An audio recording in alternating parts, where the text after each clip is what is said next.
Well, the Sean Diddy Combs trial, prosecutors have called Eddie Garcia, the security supervisor at the Los Angeles hotel where Combs was caught on video brutally assaulting his then girlfriend, Cassie Ventura, in March 2016. That video, of course, went worldwide when it was aired by CNN and also ABC. You see how he brutally beat and kicks Cassie. The security guard supervisor allegedly received $100 grand for himself and two other employees for helping Combs keep the music mogul's beating under wraps.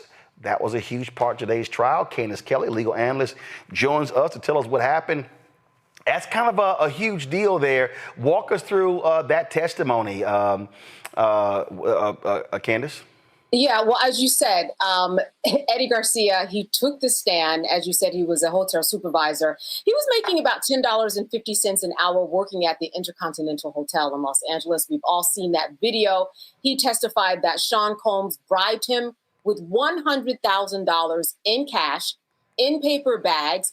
He handed it over, asking him to bury the footage of Cassie Ventura. Now, we need to know that Garcia, he has an immunity deal, meaning that whatever he testified to today, there is not going to be any further prosecution, of course, unless he perjures himself, but nothing incriminating can be held against him. He said that on March 5th, 2016, he did hear that there was some type of disturbance, some type of domestic dispute at the hotel. He said that during the next 48 hours, he got a call. He continued to be hounded by Sean Combs' head of staff. We've all heard of this chief of staff, courtroom. And she said that they needed Eddie to help the video go away. He says that courtroom then put a very, very nervous sounding Sean Combs on the phone. And Sean Combs said, "Look, I was drunk.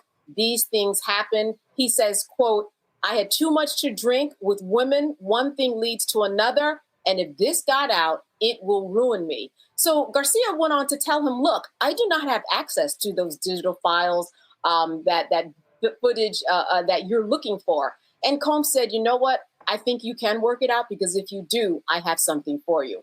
It was at this time that Garcia went to his boss, told him about the situation. Garcia's boss said, "You know what? We can do it for $50,000. Garcia goes back, tells Combs, "We can do it for $50,000. On the stand, he testified that Combs sounded very excited about this deal. At that point, Combs came down with $100,000 in cash. Eddie Garcia split it with two other security guards. And then something happened that was very interesting.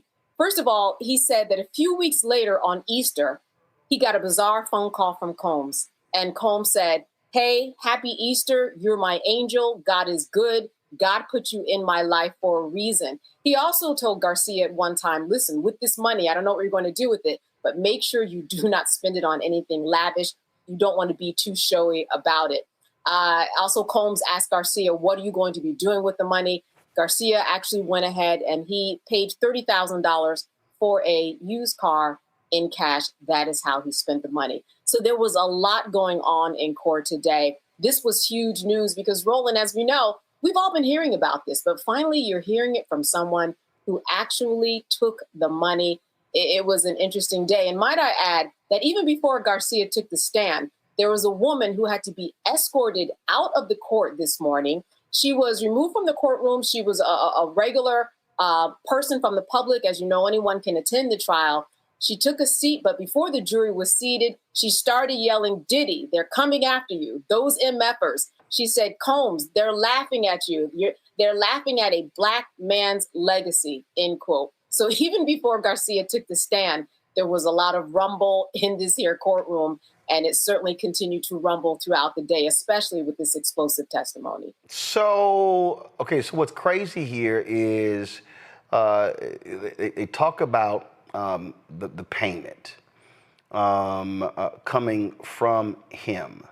But only he testifies. Are they going to bring in the supervisor? Are they going to bring in other people as well?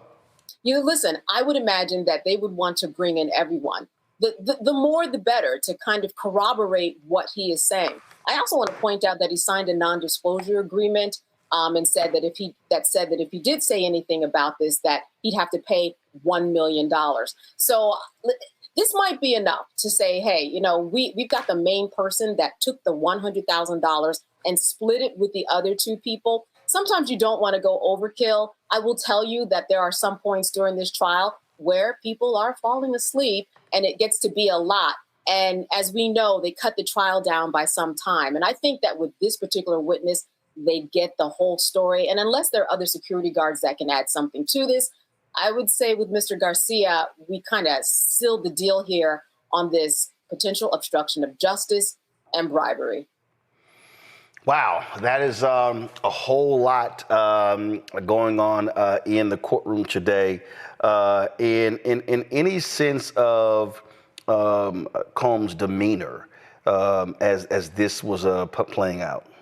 Yeah, well, you know, he was very calm. I mean, one of the things that you have to understand is that when he comes into a courtroom, he definitely wants to make sure that everybody in that courtroom knows he is okay. If you are sitting there, he will turn around, he will look you in the eye, he will thank people. Sometimes he talks to people in the courtroom. Oh, I see you're pregnant. When are you due? He's very cordial. It is like he is still the Sean Combs we know in that little moment. Many other times, he's passing notes on Post-it notes, leaning over to the lawyer. But I would say that today didn't stick out any different than any other day. There was only one day where he seemed particularly flustered, and I'm not sure why.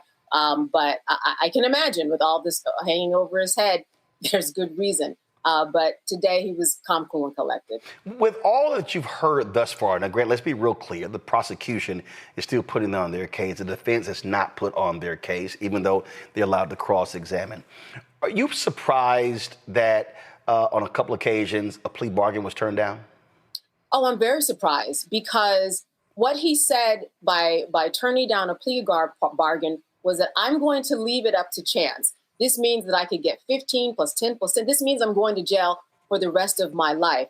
But Sean Combs is actually not the type of person to seem like he would take a plea bargain. Here's the other thing. While a plea bargain was offered, and by the way, a plea bargain can be offered all the way up into deliberation. So the door isn't closed. But the fact that he was offered a plea deal, we don't know what those details were. But I would imagine that it was at least in the double digits. I don't think they would have said, here's the plea deal of 3 years. 3 years, I'm Sean Combs, I get time served. I'm going to take that. Yeah. It probably was in the double digits. And that's why he said, no. Remember, he sped up this trial because he doesn't even want to be in that detention center. That's why we're here so quickly. I can't imagine that that plea deal wasn't less than a 2-digit number for him. All right, then. Candace, we surely appreciate the breakdown. Thanks a lot. Hello, I'm Isaac Hayes III, founder and CEO of Fanbase. Listen to what I'm about to tell you. The window to invest in Fanbase is closing. We've raised over $10.6 million of our $17 million goal. That means there's room for less than 6,370 people to invest in Fanbase for the average amount. The minimum to invest in Fanbase right now is $399. That makes you an owner in Fanbase today. Go to startengine.com/fanbase to invest. Why? Because current social apps have taken advantage of users for far too long, with content suppression, shadow banning, harmful racist content, and no real tools for monetization and equity. Fanbase has over 1.4 million users and counting, allowing anyone to reach all their following and monetize their content from day one. Social media is the new TV, and whoever owns the apps that distribute that content have the opportunity to own potential billion-dollar companies. While big platforms with uncertain futures are failing to serve their users, Fanbase is stepping up to fill the gap. Don't wait until it's too late. Invest now, invest for yourself and your future. Go to startengine.com/fanbase and own the next generation of social media.